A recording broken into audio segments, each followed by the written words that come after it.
Hi viewers, welcome to my channel Avani's world. ఈరోజు ఓంకారం episode.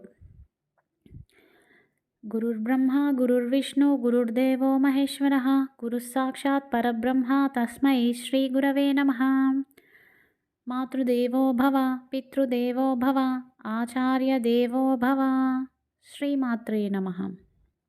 ఈరోజు ఓంకారంలో మనం దక్షిణాయన పుణ్యకాలంలో మన సంకల్పం నెరవేరడం కోసం యోగక్షేమంలో ఏ పూజ ఆచరించాలి, అదేవిధంగా స్త్రీలపై ఉన్న నెగిటివ్ ఎనర్జీ పోవాలంటే ఏ విధమైన పరిహారాన్ని ఆచరించాలో తెలుసుకుందాం.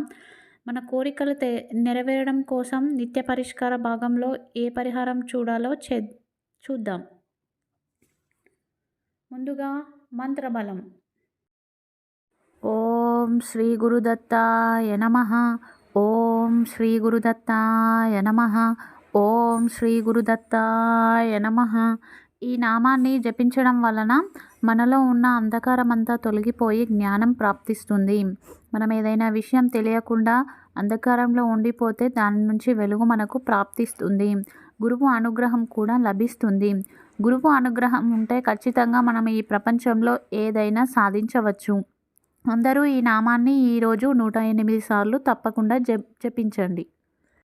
ఇక ఈరోజు మంచి మాట. మనమందరము కూడా మన కుటుంబ సభ్యులు ఉంటే, మన తల్లిదండ్రులు ఉంటే మనం ఎంతో ధైర్యంగా ఉంటాము. మనకి ఎలాంటి పరిస్థితులు వచ్చినా కూడా మనం ఎదుర్కొంటాము అన్న ధైర్యం, నమ్మకం మనకు ఉంటాయి. అదేవిధంగా మనకు ఇంట్లో తల్లిదండ్రులు ఉన్నప్పుడు ఎంత ధైర్యం ఉంటుందో, ఇంటి చుట్టుపక్కల పోలీసులుగా ఉన్నప్పుడు, సైనికులు ఉన్నప్పుడు మనకు అంతే ధైర్యంగా ఉంటుంది. ఫర్ ఎగ్జాంపుల్, ఇప్పుడు మనం ఇంటికి తాళం వేసుకొని ఎటో వెళ్ళిపోతూ ఉంటాము. అయినా కూడా మనం భయపడుతూనే ఉంటాము, ఎక్కడ దొంగలు వస్తారో ఏమో అని. అదే మన ఇంటి చుట్టుపక్కల ఒక పోలీస్ వాళ్ళు ఉంటే అప్పుడు మనకు అంత భయం ఉండదు, ఎందుకంటే వాళ్ళు జాగ్రత్తగా చూసుకుంటారని. ఎప్పుడు కూడా పోలీసు వృత్తిలో ఉన్న వారిని మనం గౌరవించాలి, ఎందుకంటే వాళ్ళు ఎంతో కష్టపడతారు, ఎన్నో సేవలు చేస్తారు. ఎవరో ఒక్కరు చేసిన తప్పుకు మనం మొత్తం పోలీసు వాళ్ళందరినీ కూడా తప్పుగా అనుకోకూడదు. మనం పండుగలు వస్తే కనీసం ఇంట్లో ఉండి కుటుంబంతో గడుపుతాము, టైం స్పెండ్ చేస్తాము, వ్రతాలు పూజలు చేస్తాము. కానీ పాపం వాళ్ళు మాత్రం డ్యూటీ చేస్తూనే ఉంటారు. జాతరలు, పూజలు పెద్ద పెద్దవి వచ్చినప్పుడు కూడా మనం టెంపుల్స్కి వెళ్ళి దర్శనం చేసుకుంటాము, కానీ వాళ్ళు అక్కడ సేవ చేస్తూనే ఉంటారు, వాళ్ళ డ్యూటీ వాళ్ళు చేస్తూనే ఉంటారు. వాళ్ళు ఈవెన్ వాళ్ళ ఫ్యామిలీతో టైం స్పెండ్ చేసే అంత కూడా వాళ్ళ దగ్గర ఉండదు. వాళ్ళు డ్యూటీకి అంకితం అయిపోయి డ్యూటీ చేస్తూ ఉంటారు. దీనికోసం నేను చిన్న కథ చెప్తాను. ఒక ఊర్లో, ఒక గ్రామంలో ఒక కుటుంబం ఉండేది. ఒక ముసలామె, మన్మడు ఉండేవారు.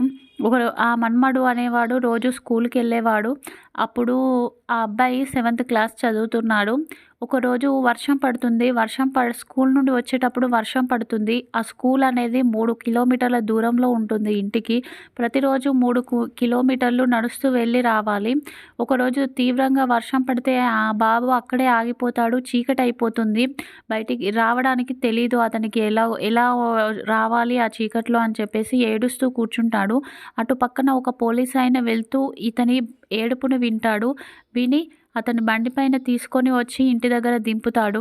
అతను ఎంత మంచి చేశాడు. ఒకవేళ ఆ రోజు అతను అక్కడ ఉండకపోయి ఉంటే ఆ అబ్బాయి ఏదో పామో తేలో కుట్టి చచ్చిపోయి ఉండేవాడు.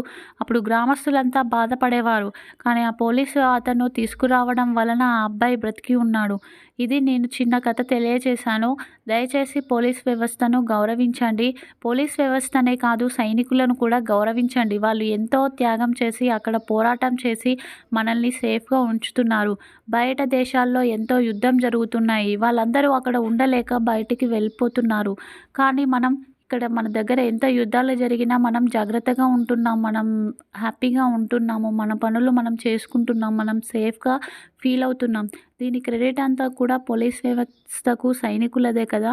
కావున అందరూ కూడా పోలీస్ వ్యవస్థను, సైనికులను గౌరవించడం నేర్చుకోండి. ఈరోజు నిత్య పరిష్కారం. మనం సంకల్పం ఎంత చేసినా కూడా నెరవేరట్లేదు, మన కోరిక ఏం చేసినా కూడా అలాగే ఉండిపోతుంది అంటే పసుపు కొమ్ములను తీసుకొచ్చుకోండి. పసుపు కొమ్ములు తీసుకొని వచ్చి ఒక 48 వారాల పాటు కానీ 21 వారాల పాటు కానీ పరిహారాన్ని ఆచరించండి. ఆ పసుపు కొమ్మును గురువారం రోజు తెచ్చుకొని ప్రతి గురువారము కూడా నైట్ నిద్రపోయేటప్పుడు తల కింద పెట్టుకొని పడుకోండి. అలా ఒక 21 వారాలు చేయండి. ఆలోపే మీకు ఫలితం అనేది లభిస్తుంది. ఆ తర్వాత ఆ పసుపు కొమ్మును పారే నీటిలో కానీ ఏదైనా చెట్టు మొదట్లో కానీ వేసేయండి. మంచి పరిహారం తప్పక ఆచరించండి.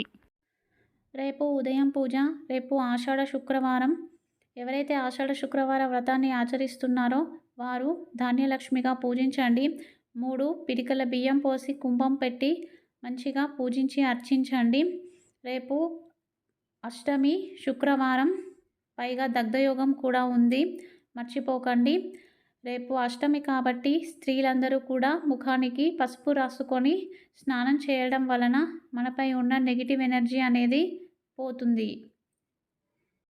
అలాగే రేపు వీలైతే దగ్గరలో ఉన్న అమ్మవార్ల గుడికి, అది లక్ష్మీదేవి కావచ్చు, లేదంటే శక్తి రూపాలు కావచ్చు, ఏదైనా అమ్మవారి గుడికి వెళ్ళి 2 నెయ్యి దీపాలు వెలిగించి రావడం వలన మన జీవితాలలో అదృష్టం అనేది ప్రాప్తిస్తుంది.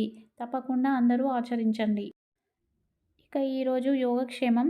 దక్షిణాయన పుణ్యకాలంలో మన సంకల్పం నెరవేరడం కోసం ఒక రాగి చెంబులో నీరు తీసుకొని అందులో చిటికెడు ఆవాలు, పసుపు, కుంకుమ, పుష్పం వేసి ఓం గంగాదేవిని, భగీరథుడిని బాగా స్మరించుకోండి. ఆ తరువాత ఓం పుండరీకాక్షాయ నమః, ఓం పుండరీకాక్షాయ నమః, ఓం పుండరీకాక్షాయ నమః అంటూ నామాన్ని జపిస్తూ ఆ నీటితో దేవి విగ్రహాలకు, దేవతా విగ్రహాలకు అభిషేకం చేయండి.